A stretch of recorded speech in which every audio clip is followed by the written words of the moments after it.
Oa babu vipi? Mbona na mambo ya kiwaki babu? Chumba hichi mwanangu unaniangusha kabisa, una wewe mwili babu. Mimi nakuwa si enjoy vitu vingine vya kiwaki vya kishamba babu. Mimi nakuchana wewe, mimi ni mwanamume mwenzangu, mimi nakuelekeza. Ona kwa kama Simba bwana. Staili moja tu kila siku, vitu gani hivi babu? Oa shit. Alafu kwanza unapiga mechi kivivu kichizi yani mwanangu. Sawa, sikiliza. Sikia shit. Unamaanisha nini? Mbona unachamba sana? Tangu umekuja hapa unachamba sana. Alafu mimi sikuelewi unamaanisha nini. Wewe uelewe mimi ninachokuelekeza uongo. Wewe mke wako huyu vivu wa nini babu?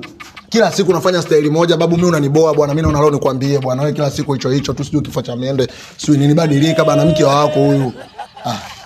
Vitu vyenyewe vya kiwaki hivyo, mimi nakuelekeza. Kwa hiyo mimi ninavyofanya vitu vyangu kwa mke wangu wewe unanichoraga au sio? Mimi sikuchori, mimi nakuangalia, mimi shabiki yako. Sema wewe ndio unaniangusha kichizi yani. Alafu unashindwa kumuelekeza hivi. Wafika unaona kama ana vipele hivi kwenye makalio. Alipatwa na nini? Alafu unaniangaliaga kweli, wewe umejuaje?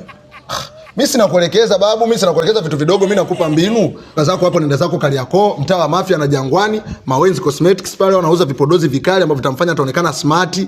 Unachukua zako perfume unanukia, jasho kibao hadi dirishani mimi na. Alafu sama, naona mke wako anajipu. Alikaliaga figa nini? Kwa mbona ungeodoanzi mzee? Basi mimi kukwambia kwa mtembea.